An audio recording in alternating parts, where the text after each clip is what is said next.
We live in the greatest nation on earth, the lucky country. And on January 26, on Australia Day, we get to wake up in a country, not in a war zone, not in a third world, but a free country. And I, for one, look forward to celebrating, as I'm sure many of you do too. Yet, here we go again. It's always at this time of year when the self-loathing starts.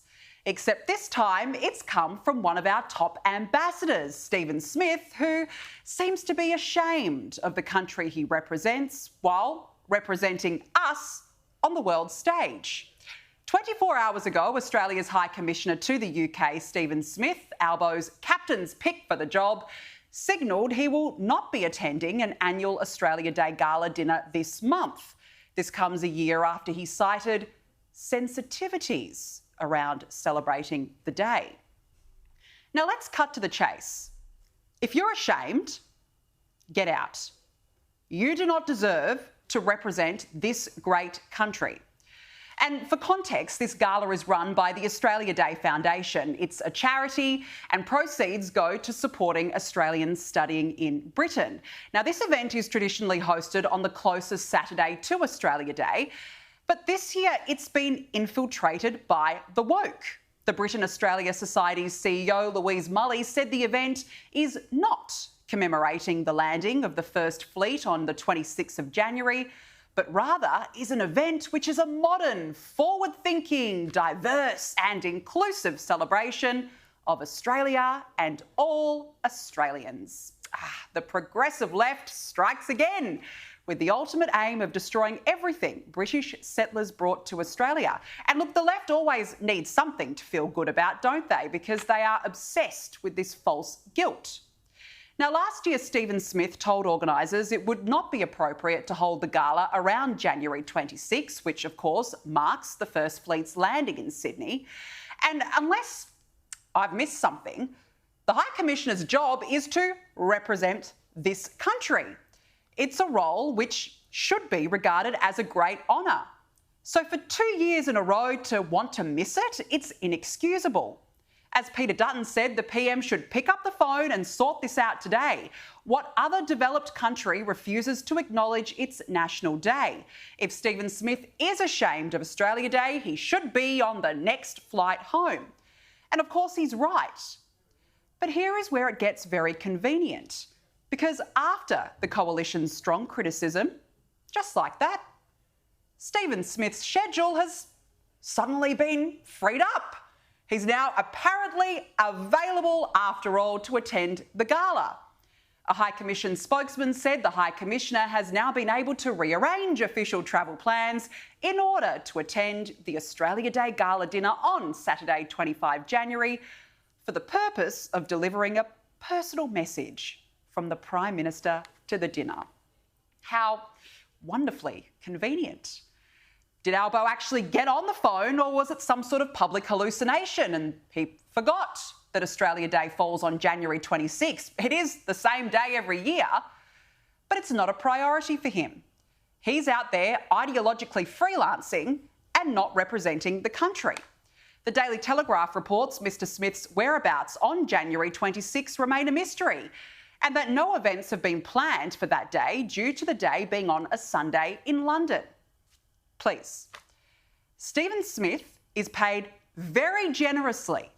How can he possibly do that job properly if he's unwilling to celebrate our National Day and only does so because he's dragged kicking and screaming to the gala?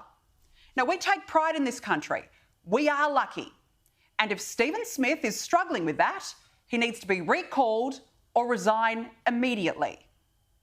This is someone who is paid to represent Australia overseas. And if Stephen Smith cannot reconcile his personal views with his professional duties, then he should resign. I find it staggering that any representative of Australia overseas, ambassador or High Commissioner, would be boycotting Australia Day. But also begs the question, where have these so-called sensitivities he speaks of come from? And I have a suspicion it's come from within Albanese's cabinet. I was a councillor about 15 years ago in outer suburban Melbourne, and even back then, Australia Day was evolving. And since that time, Australia Day has evolved further. And it is fair to say that it has become somewhat controversial in parts of our community. And I think we're in an interesting transition at the moment with Australia Day. And I've got to ask, where is Albo on this? The silence is deafening. Why doesn't the Prime Minister stand up and tell us how great it is to be an Aussie, how proud he is to be an Aussie, how we should celebrate our National Day on January 26? Because if he was seriously fair dinkum about uniting this country, he would do that. Yet he hasn't. And Labor still has not quite grasped that the game is over, that playing the race card is going to get you nowhere with Australians who are fed up and sick and tired of being placed into categories based on the colour of their skin. 60% of us voted no to this division in The Voice, and that should have settled it. Yet, year in, year out, it's the same old tiresome debate. Labor needs to catch up and read the room and realise we're sick of the division. And we've got evidence that change is happening in this country. Melbourne Storm has scrapped regular Welcome to Country ceremonies before its NRL matches. An Indigenous community in North Queensland has banned Welcome to Countries, saying the ceremonies are embarrassing and being abused. Last night on this program, I spoke to a Western Sydney councillor who is moving to ban Welcome to Country ceremonies and remove the Indigenous flag from council properties. People in my local community want me to take a sledgehammer to this because we voted 64% no to the Voice to Parliament campaign, one of the highest votes in Australia. So they are very happy that this is going to go ahead, and I hope that the Liberal councillors on council can toe the line with Peter Dutton's wishes about the Australian flag as well, and this will be the first test.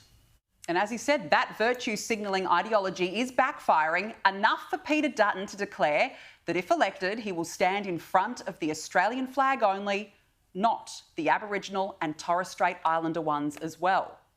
We've seen woke companies like Woolworths backflipping on their Australia Day merchandise ban. The Australian Venues Co reversed its ban within a day of trying to ban celebrations at its pubs. But most importantly, we said no to The Voice. How much clearer can it get? So perhaps it's time for Stephen Smith to get that same memo. Former Australian High Commissioner to Britain, Richard Alston, has summed it up perfectly, accusing his successor of indulging his own prejudices and alienating every Australian in London. Now, as I said, we live in the greatest country on earth, and we should be proud to celebrate that. So, Stephen Smith, pack your bags and come home, because you do not represent this great country.